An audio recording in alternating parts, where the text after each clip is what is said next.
Thank you all for being here. How many of you have been teaching for more than 20 years? Okay. 15? Okay. 10? Alright. Large number of people have been teaching for more than 10 years, right? So this is a senior faculty workshop. So there really is not much that I have to say about teaching. And now suddenly you find that there's some new word called active learning which is there. And some of you may be wondering, ye kya cheez hai? Right? I mean, we have been teaching for 10, 15, 20 years, and now what is this new thing that we are expected to learn, right? It's also perhaps a new experience or a infrequent experience for you to be sitting over there and somebody else standing here, right? And all these announcements about attendance and things like that being made, right? I mean, normally you are the one who is taking attendance, and here the roles are slightly reversed. So what I am going to do is not something very complicated or complex. It's something which many of you may be practicing in your own classrooms in informal ways, and what I will try to do is to formalize that knowledge for you, so that it becomes more effective in your own classroom, right? Okay, so this slide is typically, I use this slide for faculty who are just starting out, not faculty who have been teaching for more than 10 years, but nevertheless you can think of a good teacher that you had, or think of a colleague of yourself or whatever. So what characteristics does a good teacher have? That's the key question. So let's just have some responses. What characteristics must a good teacher have? Yeah, go ahead. Punctual, confident, polite, subject knowledge, motivator, kind, ethical, responsible, learning by doing, uses learning by doing, effective communication, able to teach different levels of students, right? Yeah. Adjustable, can adapt to the circumstances, right? Good connect with the students. Okay, yeah, so we know all these answers. So let's see. This was kind of some of the points that I got in the previous workshop. So passionate about subject, knowledgeable, good communication, right? Motivational, makes lectures interesting, compassionate, giving practice, encourages students, right? So these are all some good practices of a good teacher, right? So now what we are going to think about is that what happens to this good teacher as they go from the 20th century to the 21st century. Okay, we are all definitely 20th century learners, right? I mean, when we were studying, it was still the 20th century, maybe towards the late end of the 20th century, but still 20th century, right? So in 20th century, what happened was that the teacher used to give an excellent lecture in the class, demonstrate solving of many problems, and gave appropriate homework to her students, right? So what was the key thing in the 20th century? The key thing in the 20th century, the key point is that information was at a premium. Okay, many of us know this. So we had to travel to access library books, right? How many of you have had to catch a bus and go somewhere to access a library book, right? Many of us have had to do that. Even us, even though I studied in IIT, I still had to catch a bus and go to TIFR to access their library. Okay, so there was not easy access to information. Books were not available. So those who had access to the information and could transmit it effectively were highly valued. Okay, so that's why many of our teachers were great orators, right? Many of us are also very good lecturers, right? We know very well about how to explain a topic, how to give a lecture, right? So what were students doing in this model before we go to 21st century? What was the student's role in this model? What did we do as students? We were dependent on the teachers. You were saying something? Okay, we were dependent on the teachers, and what were we doing in the classroom? Yeah, go ahead. What was the student's role in the classroom? Was to pay attention, listen, take notes frantically, right? Many of us also developed the habit of looking up and taking notes, right? Either you or your friends. We know many people who can pay attention there and their hand will be moving independently, taking notes. All those skills we had to develop. Why? Because the information was the most important thing. And we could not afford to miss that information. We had to get all of that information. And then later, at our own time, we had time to go through that information, understand it, do the practice and all of that. Is that making sense? Yeah, this is the model that we are all familiar with. So that's what we call as a 20th century teacher model. So students were mostly passive listeners, absorbing information during the lecture and doing their practice later. Okay, so this worked very well in the 20th century. All of us have learnt in this model and many of us continue to teach in this model. To some extent it works. But what has changed in the 21st century? Okay, so before you speak out, let's do this as an activity. Whenever a slide looks a little bit blue, this is actually a blue slide. So what has changed in the 21st century that affects teaching? Think about one point and write it in your notebook or pen or paper, whatever you have. Yeah? Each one individually. So the question is, what has changed from the 20th century to the 21st century in that affects teaching?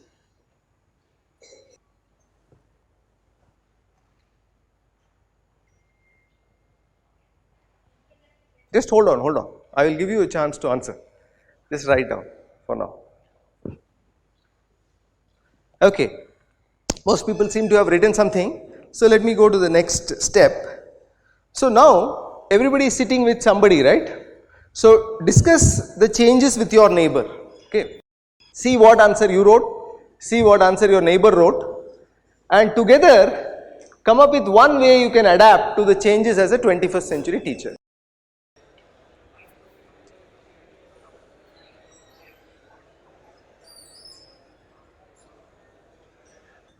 Okay, so having discussed with your neighbor, let's go on to talking about what can we do in order to adapt to these changes in the 21st century. Mic jara move karna. Yeah, okay. Yeah. You can speak up and I'll try to repeat what you say. If it's a short sentence, if it's a long sentence, wait for the mic.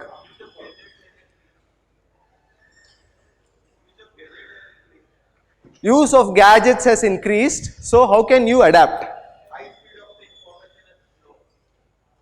Okay, so how can you adapt? So that's the question, right? What has changed? Use of gadgets has increased. How can you adapt to that? Huh?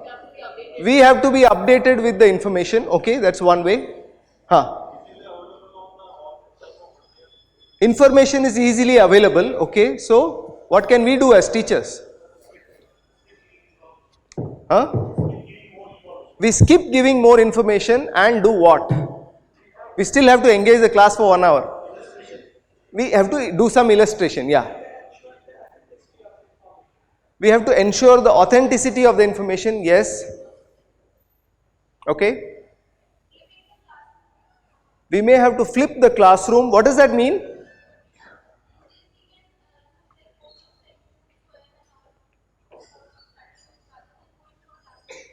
Okay, so we can use lecture videos and ask students to view that a priori before coming to the classroom. And then what do we do in the classroom when we say flip the classroom? We do discussions, we can do activities. Okay, we can ensure that students are able to assimilate the information. Okay, somebody else? Who had the mic? What is teaching? Teaching is nothing. This is today is teaching is telling. Only telling is not a teaching. So we need a lot of infrastructure so that we can not tell, only telling. Okay. My student. Okay. What is the शिक्षक? शिक्षक एक गति ही मोमबत्ती के समान है. जैसे कि उन्होंने बताया पोलाइटनेस होनी चाहिए, वो होनी चाहिए. शिक्षक एक गति मोमबत्ती के समान है, जो स्वयं जलती है और दूसरों को प्रकाश देती है. Okay. So we need to move away from only telling. Okay. Go ahead.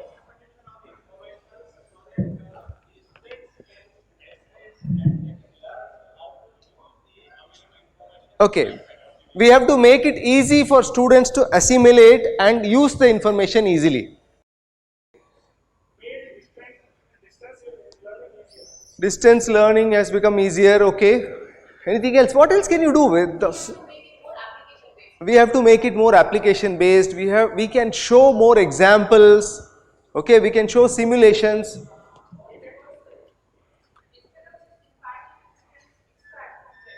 Instead of just imparting knowledge, we can try to extract whatever knowledge they have, make them apply that knowledge, okay. So we can do that in a flipped classroom. Many ways are there, okay. So let me move on. Let's talk about some things that the 21st century teacher can do. So these are some of the answers. So what has changed from the 20th century to the 21st century is that smart class is available. We'll just check whether you have said all these points, okay. Did somebody say smart class? Projections, yeah, somebody did. Online tutorials channels are available, yes, that was said. MOOCs, again somebody said MOOCs. Everybody knows what is a MOOC? Massive open online course. It's like any online course that you register for. When you scale it up to a large number, that's called a MOOC, massive open online course. Digital libraries, e-books are available. Virtual labs, nobody mentioned virtual labs. Did anybody write down virtual labs? Virtual classroom is different from virtual lab. Virtual classroom is similar to smart class. Okay, virtual labs is where you can actually have students do some virtual experiments. Okay, application focus has been mentioned. Teaching has become more challenging. Collaboration opportunities have increased. So, how do we adapt? So, these are some of the answers that came up in the previous session. So, we can adapt by making better presentations, whatever that means. What does that mean, better presentations? How can we improve our lecturing? How can we improve our presentations? Make it more illustrative, include examples, include visualizations, okay? We can adapt by solving real life problems. Many of you said that, right? Make it more application oriented, research oriented, get familiar with technology, give more direct application. So these are all some ways in which we can adapt as a 21st century teacher. That was one of the response which came in the last session. You have to tell me, is teaching like a business? Teaching has become more business-like. Do you agree? Yeah, it depends. I mean, not for me, but it may have happened, right? I mean, if you look at the number of coaching classes that are there, yes, so to some extent it has become like that. I'm not saying that I agree with all the points that are there. I'm saying that these are some of the points which came up in the previous session. Okay. So, in the 21st century, the main point is that information is no longer at a premium, right? This is the key takeaway for this entire session. What is active learning? Basically, the idea is that information is no longer at a premium. So, the goal is not to only lecture. Lot of accessible videos, demos and other things are there. So, it's not enough for a teacher to only transmit information effectively. Okay. It's necessary for a teacher to ensure that her students are able to assimilate the information through appropriate practice during the lecture itself. Okay. During the lecture itself, you want students to be able to absorb and apply the ideas that they have learnt in your class. So this is what we are calling as a shift from teacher-centric to student-centric. Okay. So till now, our focus, like for the past 20 years, those of us who have been teaching for 20 years, I have been teaching for 20 years. Okay, so till now, our focus has been how well am I lecturing? Okay, मैंने अच्छा example बनाया है क्या? उनको समझ में आएगा क्या? So these are the questions that we have been worrying about. But the focus has always been on ourselves, saying how well am I doing? What have they been doing? Students have always still been in the 20th century mode of listening, taking notes. Now that's what we want to change by saying change the focus from ourselves to what's happening in the learner. Are they actually learning? Are they learning in my class? Or are they learning when they just study 1 or 2 days before the exam? When is the learning happening? So that's called shifting the focus from teacher-centric to student-centric pedagogy. And what we will do is we will look at a couple of techniques of how to make this happen. Okay, so let me do one more example. So consider a large class. So this classroom is actually quite familiar to me because just very recently I taught a course called CS 101. Okay, that is the basic programming course to 450 students in this class and the one beside, next class here. Okay, so consider that class. Okay, you are teaching CS 101 to 450 students across various engineering disciplines. Okay, now you imagine a 90-minute class in the 20th century lecture mode. Okay, I am going on lecturing, I am giving a fantastic lecture, but I am still going on lecturing, I am just going on talking, going on talking, going on talking. Okay, and there are people over there, there are people over there. Okay, so the thing that you have to do is to, again this is an individual activity. Okay, you have to predict the percentage of students who may be showing engaged behavior with the content of the lecture. Okay, so if you look at the graph, so you have to draw a graph now. Okay, so on the x-axis is time. T equal to 0 is when the lecture begins and whatever t is equal to 90 is when the lecture ends. On the y-axis is your guess of how many people will be paying attention, how many people are engaged with the content. Okay, don't answer, just draw your own graph in your own paper. This is my class, it's not your class, so you don't worry about, main kya karunga. Think of it as my class. I am teaching a large class of CS 101. I am going on lecturing. See, right now I have been going on for 20 minutes. Already there is some fatigue which has set in, right? So that's what you have to think about. So what happens? What is the graph? How will the graph look? Draw the graph. Is the question clear? Okay. X-axis is time, y-axis is what is the percentage of students who are engaged, and how does that percentage vary as time progresses. Okay, don't look at me, you need to look at your own notebooks and write and draw something. It's going to be fun because the next step will be interesting. So just take the minute out to draw the graph. No, don't answer. You draw the graph, whatever may be the assumption, you draw the graph that you think will be there, will happen. Draw some points, yeah. Just the shape of the graph, yeah, that's fine. Yeah. Just the shape of the graph is fine. I don't need to see points and, yeah, that's fine. Yeah. So some people are actually trying to plot points. That's not required. Just the shape of the graph is sufficient. Okay, how about here? Alright, good. Okay, having drawn the graph, now let's go to the next question. Okay, everybody has drawn the graph? Kaise dikhta hai graph? Starts like that and eventually dies off. Okay, exponential decay, somebody is saying, right?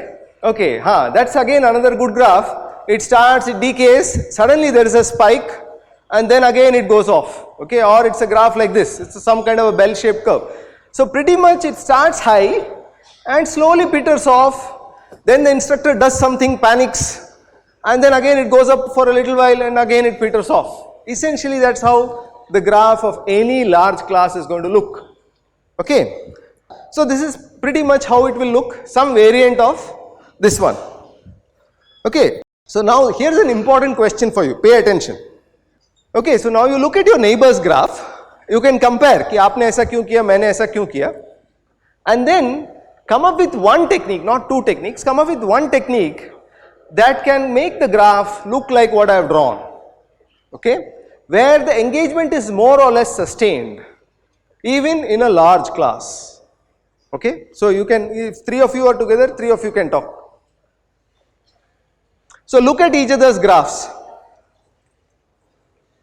मेरा वाला graph ऐसा है, आपका graph कैसा है?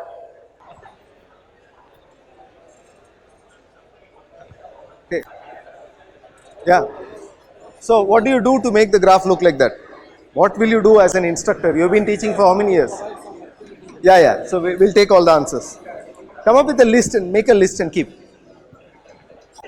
Okay. That that's the amount of activity that happens in my class. Okay. Okay. What can be done? Some answers. Let's start from this side. So if the answer that you have is already there on the board, then don't repeat the answer. Yeah, okay, we'll start. Yeah. Give some task or activity. Okay, next.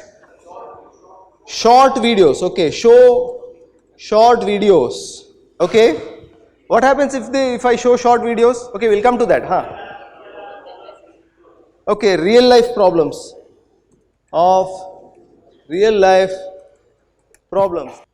Okay, then what else? Interactive. That's a very loaded word. Interactive. I'm going to put it in quotes because interactive can be in many ways. Asking questions. Asking questions randomly. Roll number 13. Give me the answer to this question. Right? Next time क्या होगा? Roll number 13 आएगा ही नहीं class में. Right? What else? Competition of question answers. Okay. Competition of question answers. So debate basically. Some kind of a debate. What else? Somebody from here. Give a case study. Okay. Discuss a case study.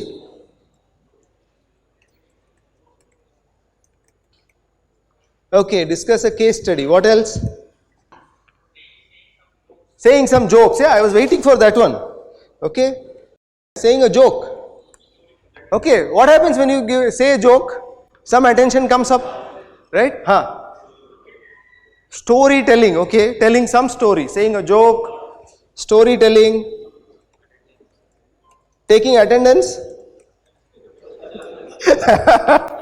Taking attendance, okay, yeah, people are at least listening. Mera naam kab aayega, okay. Real life examples connected with theory. Okay, connected with the theory. Okay, quiz on the previous class. Okay, so we say we'll start with a quiz.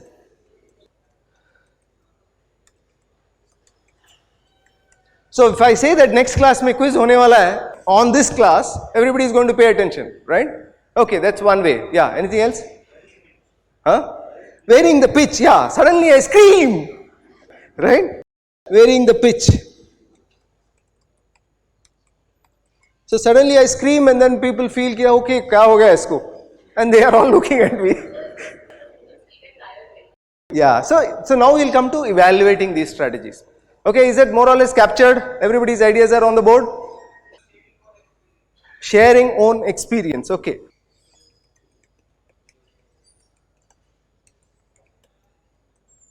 Okay, fine. We have some 12 ideas on the board. Bonus marks. Okay, fine. Let me write that also. Okay. Discuss current affairs. Okay, I'm going to put it along with case study. Current affairs. Okay. Okay, that's like, okay, आज कौन सा कल कौन सा movie release हुआ. Okay, current affairs. Right? That also is a valid way. So now. Okay, so now that we have a list of techniques, let us see. So the question, what was the question? Let's go back to the question. The question is, we want most of the class to be engaged most of the time. Okay, so we are saying 80% of the class is engaged for 80% of the time. Sustained engagement, that's the challenge. Okay, now let's see whether these techniques meet that challenge. Okay, give some task or activity. Will that sustain the engagement? Will that engage most of the class? Yes, provided task has to be interesting, it has to be structured. Okay. How many of you are sleeping now? Right? Nobody, right? Nobody is going to say I'm sleeping. Okay, how many of your neighbors are sleeping now? Right? Again, nobody. Right? Why is it not possible to sleep in this class?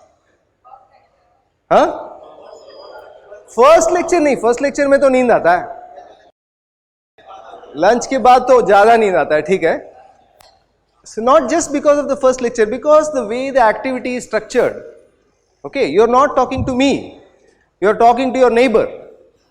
So if you are sleeping, your neighbor is going to wake you up and say, बताओ तुम्हारा graph कैसा दिख रहा है. Okay, so that's the important point. Second one, let's see, showing of videos, will that engage the entire class? Yes, no? Yes? Will that engage? The answer is yes. Will that engage the entire class? वो पीछे बैठे हुए जो कुछ तो discuss कर रहे हैं अपने आप, they are not going to look at your video. Okay, may or may not engage the entire class. Okay, asking questions randomly, we again saw, if you ask questions randomly, some people will be active, but the stress level in the class is going to increase. Everybody will be active, everybody will pay attention. Yes, so the next turn may be mine, so I will pay attention, but in the next class I may not come, right? Because that's too much pressure, putting me on the spot, right? Saying a joke, what happens when I say a joke? Momentarily the engagement goes up, after some time focus shifts, after some time it's back to normal, right? So many of these activities, while they are good ways, they are effective only for momentary increase in engagement. They cannot sustain the engagement, one. Second, they cannot sustain the engagement with the content, right? So suppose you are talking about current affairs, yes, you will engage the audience, but are you engaging them on the topic that you are supposed to teach? That is the next question that you have to think about, right? So the key point that we are trying to discuss in today's session is to see how to engage the entire class. So here are some answers that came from the previous session. Okay, have small activities, you said, ask examples, you said, demos, you said, videos, you said, telling jokes, you said, ask them to stand up and clap. Okay, that's something, allow students to move around, giving small breaks, playing games, personal interests, all these things you said. Keep blue slides in the PPT. What are these blue slides? The ones that I have been using, where you are supposed to do something, right? That's the key idea. Blue slide means I am resting and you are working. The white slide means I am working and you are listening, maybe. Okay? So discuss previous homework, group activities, include puzzles. I think most of these points you have mentioned. So that's one answer somebody gave. It's just like I noted down all your answers, I noted down all the answers from the previous session. Okay? How can it help? It can help. It depends upon the size of the class. It doesn't, I'm not saying that these are the actual ways to do it in a large scale. These are some answers that came up. Okay? Okay, so how to do this learner-centric pedagogy? So one way to do this is what we call as active learning techniques. Okay, what are active learning techniques? You have already experienced two such techniques. Yesterday you experienced the technique called peer instruction. Right? You wrote multiple choice questions, you had discussion. Happened yesterday? Okay, so that's called peer instruction, and today you already experienced one active learning technique called think pair share. Slide में लिखा हुआ था ना, right? Nobody thought of asking me ये क्या चीज है think pair share. See, on 3 slides it's say, the slide title is saying think pair share. So what happens in a think pair share? Can you tell me now? First, you think individually. Then you work with pairs and then you share the answers with the class. Very simple technique, but very effective for keeping engagement in a large class. Okay, so the key idea is that students need to go beyond listening, writing notes, executing prescribed procedures. Students are asked to figure things out for themselves, and it needs an attitude shift from being content oriented to learning oriented. And how well am I teaching to how well are they learning? Okay, so these are all fairly standard, straightforward things. So let me just quickly show you some evidence. So what this means, so I just put the entire slide, it's a little busy slide, but I'll explain it a little bit.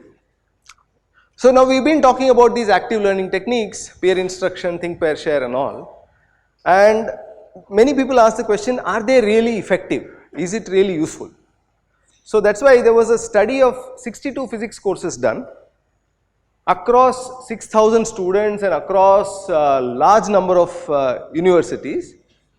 Essentially, the idea was that the 12th standard physics and the first year physics curriculum is more or less the same, right? So, they did a pre-post test. They did a test after 12th standard to see how much physics does this, do these students know. And they did a test after the first year, again to test how much physics do the first year, at the end of first year, do students know. And in different colleges, different instructors use different styles. Okay. So, if you look at the graph, the red ones are the teachers who did very good lecturing. Okay. And what is plotted on the x-axis is what's called gain. Gain, basically you can think of gain as a measure of how much learning has happened, how much knowledge has the student gained. Okay. So, what they found in this study was that however well you lecture, so if you look at the red one, so however well you lecture, however good your class may be, the gain for the students is not more than 0.28, okay, 0.28, 0.3. So essentially, it's only 30% learning is happening over and above what they know if you are lecturing, okay. So many of these lecturers, they were not bad lecturers, okay, they were very good lecturers. Many of them had won best teaching awards and things like that. They were excellent lecturers, but still not much learning was happening. Why not? Possibly because students were just listening. Students didn't have to do anything on their own.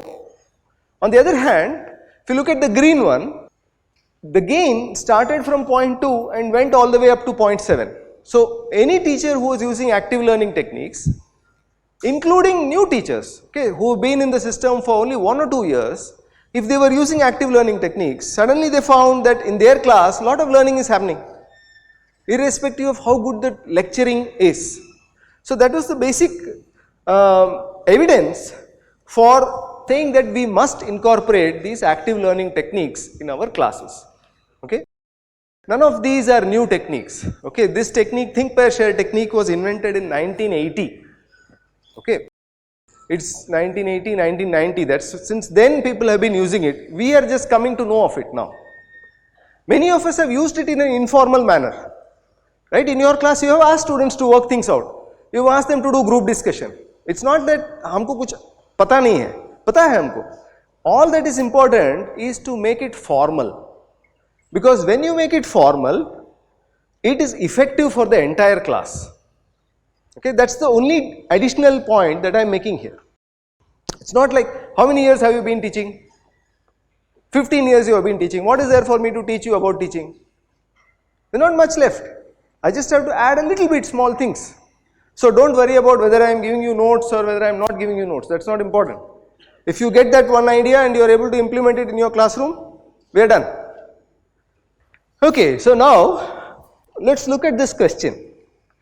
Many teachers say, I often pause to ask students if they understood the material, right? How many of us do that?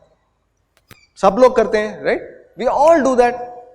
I allow students to interrupt whenever they have doubts. Is there anybody here who says that you must not interrupt me till the end of my class? Right? Nobody says that. All of us do that. I never hesitate to answer their questions. I often show them demos and videos. I try hard to find new material. Okay, this is true of all of us.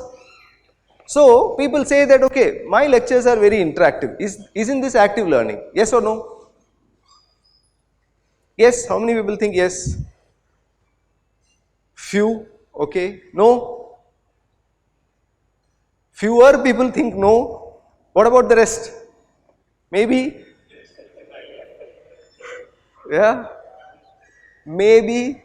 Okay, see, we have to go back to the definition of active learning. Definition of active learning is most of the students are engaged with the content. So now let's examine these techniques. While these are all good techniques, okay, now think of this class. I mean, we are having how many people, how many of you are there? 300 of you are there in the class, right? So I have to have techniques which will engage those two guys over there and these two guys over here at the same time. I can't only be focusing on the first row. So that's the key point. So why these interactive lectures may not be enough? While they are necessary, they are not enough because students don't pay utmost attention throughout the lecture, right? Who is the most excited person in this classroom right now? It's me, right? Do you know how many times I have done this session? At least 30 times I must have done the same session for different audiences. The 31st time I am still as excited. Why? Because new audience is there, okay, people have come from far away, they must get at least this idea, इनको तो समझना ही है. All those things the excitement is there in me. Okay, कोई सोच रहा है अरे आज ब्रेकफास्ट थोड़ा ज़्यादा खा लिया है, right? कोई और सोच रहा है कल रात को नींद ठीक से नहीं हुआ. Okay, so all those things are happening in people's minds which I am not aware of. I am thinking because I am excited, you are excited, right? So that is the key problem. Whenever we are focusing on ourselves as lecturers, the problem is students are not always paying attention, however good you may be. The second point is that students think that they understand because they can follow the lecture. Okay, a lot of us do that, right? We do very neat derivations, we explain things very nicely. And so when students are looking at the movie, they feel that okay, they are able to understand everything. And when do they find out that they haven't really understood? Exam mein. In the exam. When do you find out that they haven't understood? Again while checking the paper. And then you're shocked. You're saying, okay, मैंने तो इतना अच्छा सिखाया था. वो लोग भी सब नॉड कर रहे थे. लेकिन ऐसे मार्क्स आए हैं. होता है ना? So that is the whole point. So the second problem with those interactive techniques is that it's difficult to ensure that all the students in the class participate actively. Okay.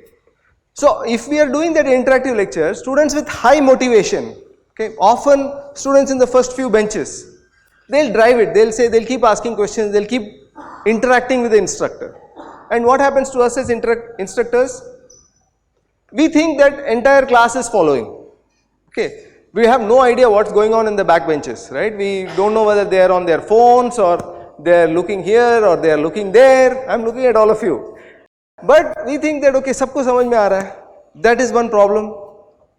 So students with low achievement levels or no motivation levels get left behind. And then the third point is that if you ask students randomly, okay, students may have a barrier to responding to the instructor. Okay, shy students don't ask questions, we all know this, right? Or give answers. And forcing all the students tends to be counterproductive. Next class they may come, they may not come. Essentially it increases the stress. So what we want are very gentle techniques. Okay, so I'll skip this slide. So what we want are some active learning techniques like think, pair, share that we have seen now. Okay, that was invented in 80s.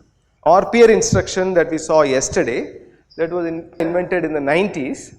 These are some active learning techniques that are useful both in small class as well as a large class. Okay.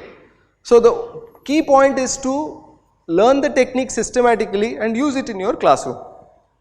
Okay, some gentleman over there said, "ये सब IIT में चलता होगा, हमारे college में नहीं चलेगा." Right? Is that true? Why? आपके कॉलेज में क्या प्रॉब्लम हुआ है?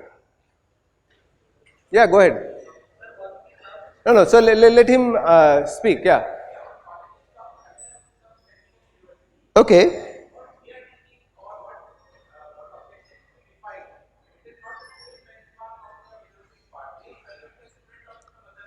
Okay.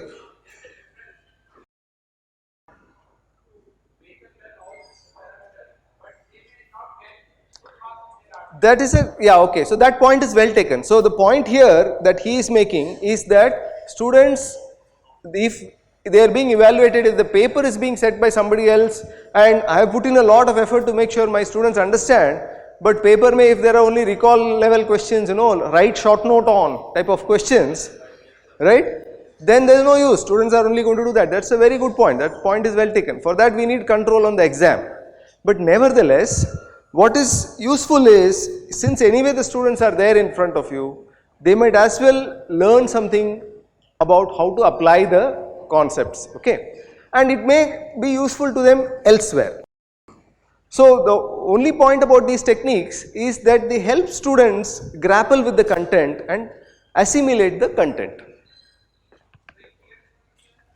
Peer instruction is what you experienced yesterday. Okay, let me do one more example. Let me do one example of peer instruction. I think you might have seen it yesterday. So this one, peer instruction. Did you see this example yesterday? The same example? No, no. Okay, so let's do this example quickly. Peer instruction ka example. A large piece of ice is floating in water in a bucket. When it melts, what will happen to the water level in the bucket? Don't answer. Just hold up your answer like this. 1, 2 or 3. Each of you. Everybody has experienced this, right? Kya hoga?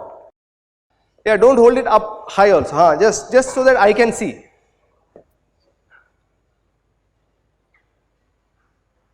How about you guys? Not yet voted. Everybody has to pick one answer. Pick one. Don't talk yet. You just choose your answer. Okay, has everybody picked an answer? How about you guys at the back? Don't tell it out. Just show me. Okay. Alright. So, this is the first step of peer instruction. You pose a question like this. You ask all the students to choose an answer. The second step is discuss with your neighbor and check whether your neighbor has the same answer. Just check whether your neighbor had the same answer. How many people say it will rise? Some number of people. You have to convince your neighbor, right? I mean, I need to see groups of people saying the same thing. How many people say it will fall? Okay, some people are saying it will fall. How many people say it will stay the same? Okay, and there are still some people who are not voting, right? Even after all this. So in your class you can make it actually, because you know your students better. You can ensure that everybody votes. So now after you do this, you want to actually do the discussion. Why do you think it will rise? So whoever says it will rise has to argue that it will rise because. Somebody here, right? Rise because? Because volume of the water is increasing. So, okay. It will fall because somebody said it will fall. If you consider the mass of the air which is trapped in the thing. So this is actually an ideal thing to bring out misconceptions. Are we in a physics class? No, right? So this is which level physics? 8th standard, 9th standard physics, right? So this is a good way of bringing out the differences. Like for example, what it says is that the piece of ice is floating in water in a bucket. If you put the piece of ice into the bucket, it will rise. Okay. But it is already there inside the bucket. Second point is that, I mean, it is not saying that, but the ice and the water are made of the same water. Okay. So if the ice is made of different water from the water, like it's sea water and floating in fresh water, then the answer will change. So a lot of such intricate things. So even though it appears to be a very simple question, you can use it to bring out a lot of deep concepts associated with the topic. Okay. So in this case, it doesn't really matter what the answer is for us. The whole point is that a simple MCQ like this, where the key idea is to make students vote, make them discuss and make them vote again. That ensures that a lot of learning happens. One, and secondly, it can engage the entire class. Okay, were you all discussing about this or on something else? Over there at the back, right hand side. Were you talking about this or something else? About the topic, right? So it doesn't matter how large your class is. Everybody is going to be engaged on the same topic. So that is the power of these techniques, peer instruction or so peer instruction, the basic idea is very simple. We are all used to writing multiple choice questions, right? We usually give the multiple choice question in the exam, correct? So what we are saying is take the multiple choice question out of the exam and put it into the classroom.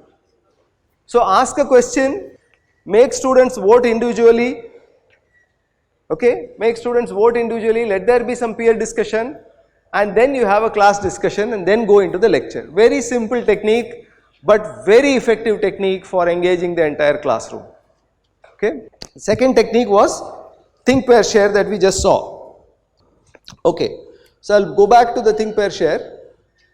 So team, pair, solo is another technique which is useful when you want to break down a large problem. Okay. So when you want students to attempt a large problem which is very daunting for them, like for example if you say okay, large software design problem, or if you say okay, design a system which will ensure that messages are transmitted from one sender to a receiver across a network, where students are not familiar with the topic, they're using a technique called team, pair, solo, where first they discuss in a group and then they come into smaller groups, is very effective. Okay, so we won't be talking about team, pair, solo, but we talked about think, pair, share and peer instruction. Okay, so what happens in think, pair, share? We already illustrated it through the example.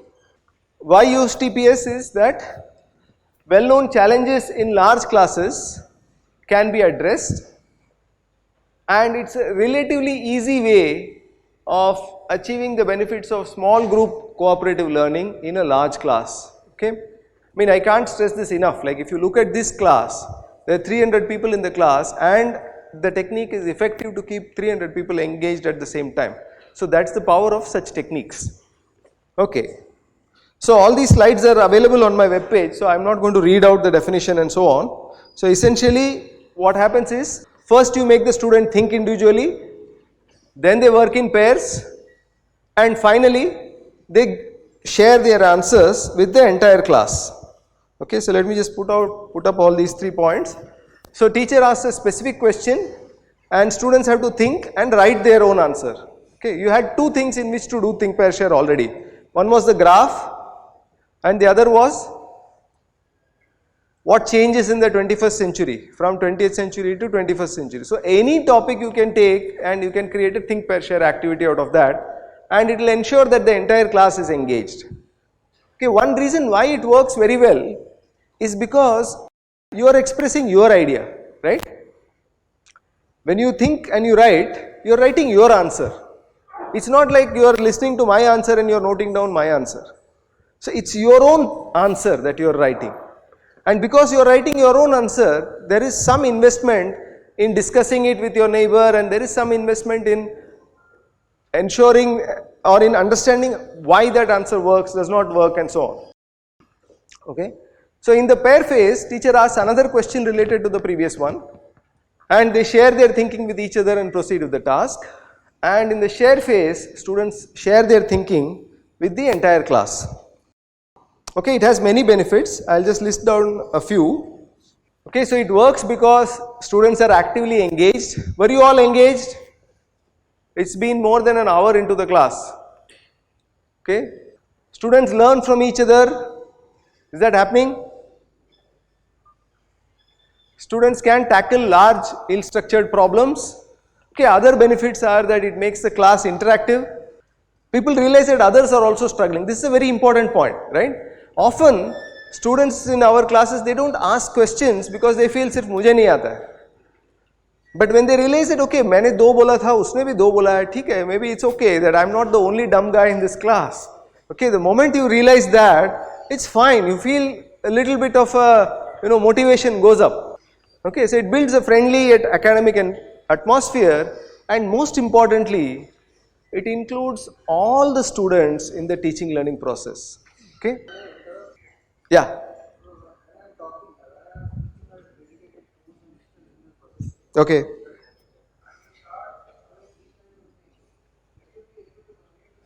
Okay. So the question is that okay, I am teaching a topic like fast Fourier transforms. So I don't teach fast Fourier transforms, but I teach computer science. I teach sorting algorithms, for example, this one, and several. Okay. Yes. Can I take over now? Okay. You are finished with the question, right? I'll take over. Huh? So now the point is, the first answer is yes, that this has been tried in India. We have done it in large number of colleges. I use it in my class all the time. Many of my colleagues use it.